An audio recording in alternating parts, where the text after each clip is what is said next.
let's get to it. I think there were like a decent amount of trades today. I think there was like 3 trades that really caught my eye or whatever. I think, yeah, okay, 3 or 4 to be honest. Okay, actually no, yeah, 4. So let's start with the bias. So literally, I was on the way home still, and the bias seemed easy as fuck. We had so much buy side open. We had an unmitigated 4 hour under us. So I was like, this is simple as shit. Ideally, I just want a 4 hour to get tapped into. A nice clean delivery out of it with some type of fair value gap inverse, and just long to the highs and low resistance and whatnot. So that's literally what happened. Both pairs went down lower. NQ period went to the 4 hour. Boom. Actually, I want to talk about this one real quick. So we actually tapped the 4 hour and took out all that low resistance to the sell side first. I think it was London low got taken out and everything too. Tapped the 4 hour. Bunch of low resistance right here, right? Boom, boom, boom.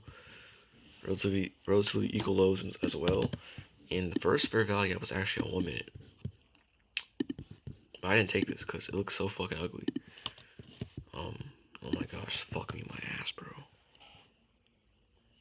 So yeah, I didn't take this 1 minute because it looks so fucking ugly, bro. Like, genuinely tapped into it. Like, this is decent, but it already hit the break-even point. And not just that, but it hit this high as well. And the way it inversed, it was like at the end of it, it was literally fucking like it's shitting the bed, and that wasn't a clean delivery for me. So there's no good momentum. I'd like it for it to close kind of higher up at least. So 2 things for this fair value gap. See why it failed was that we barely inversed it. We already hit the break even point, and we left this fat ass wick right here when we were closing. Second trade was a 3-minute IPG after we went lower into the fair value gap, and this is into the 4 hour, and I think ES at this time hits equilibrium as well. I was like, this is perfect for longs right here.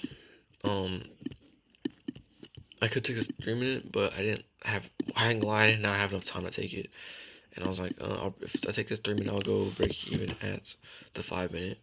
And the 5-minute already got tapped into when I was trying to enter. So I was like, oh, I guess I can't take this trade anymore because I already hit the breaking point. And we could just might as well go lower for all I know. And, yeah, that happened. And if you would have took this 3-minute, or if I would have took this 3-minute, I would have got break even anyways. So I can see how that happened or whatever. And this is like I actually was looking to take a trade. And I was like, okay, bet I'm gonna get ready for this 5-minute right here. This was a sexy 5-minute. Like, this was literally perfect. Like, but it didn't close through it, and it closed literally exactly where the fair value gap ends, or whatever. And I was like, bruh, what the fuck? And just ripping ass on that in one candle, and I was like, all right, oh well. It didn't even close past it. Kind of sucks. If it would have closed past it even like by a tiny bit more, I would have took that bitch, but it didn't. Weirdly enough, on M and Q, it actually did inverse through it, but NQ didn't. So I don't know what was going on there. Pretty weird. But yeah, and just to talk about this is it's weird because like the next candle actually closed above it. So I don't know like if this would be considered an inverse or not. Like it's I don't get it. You know what I'm saying? Maybe it is, maybe it isn't, but I generally don't even fucking know. Like, it didn't really even inverse it on the 5-minute, so. Or on NQ, I don't know. Like, this is exactly what I wanted for the day as well. It was pretty annoying. And the reason I wanted long so bad was because, first of all, equal highs, low resistance, and this unmitigated 15-minute fair value gap right here. Or even BPR even. And I was kind of like my main TP. And I guess you could also long all the way here. But yeah, I was pretty annoying. I was like, okay, what else do we have? Like, if this all gets taken out, what else could I really aim for? And the next thing I really could only aim for was honestly all this high time frame ass liquidity to the buy side. Also, the reason also fuck me. Another reason I was so bullish,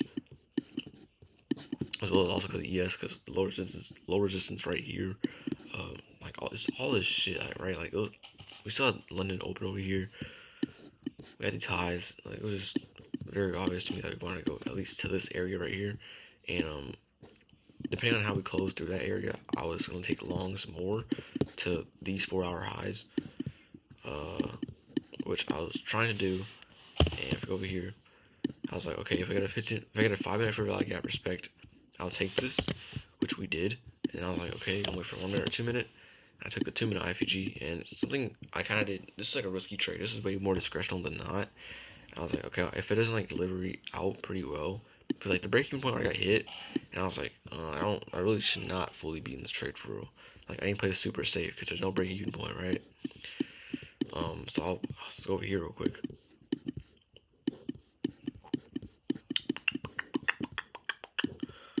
Yeah, and there was a 3 minute on ES over here that it was getting like respected or whatever. I was like, okay, I need this. If ES doesn't respect this if ES doesn't inverse this 3 minute, I'm like, what's it called? Gonna leave the trade. And it literally, at the end of it, it literally respected it. And I was like, okay, I'm fucking leaving. This is more risky than not. And the reason being is because we had a 15-minute fair value gap that was going to be made under us, and I'm not taking a long 15-minute fair value gap under us, so I just left around, I think around here or some shit, I don't know. But so I ended up taking a small loss, and technically I did break my rules, to be honest. This is more of a discretional trade. I want to see a strong delivery out, but I guess some things I could have done was that I could have took the trade, to be honest. But either way, I would have got a fucking break even because it took us high out. Boom. And let's say I didn't want break even there. If I was still in the trade, I would have went break even after this move and went back to the fucking entry. So yeah. But yeah, and I was like, the only thing I'll take after this was that we tap into this 15-minute fair value gap and go long, which never happened. So I just didn't take any trades after that. But yeah, pretty annoying day. Oh well, you know what I'm saying. This trade technically isn't even an actual trade because there was no break even point. So I kind of broke a fucking rule there, but that's why I left so early. And I was like, I'm not taking that risk. So yeah. Other than that, that was pretty much it. Pretty annoying day. The bias I had in mind was honestly fucking perfect, which did happen. It was just the entry. Oh fuck, which is pretty annoying. My back is cooked, but yeah.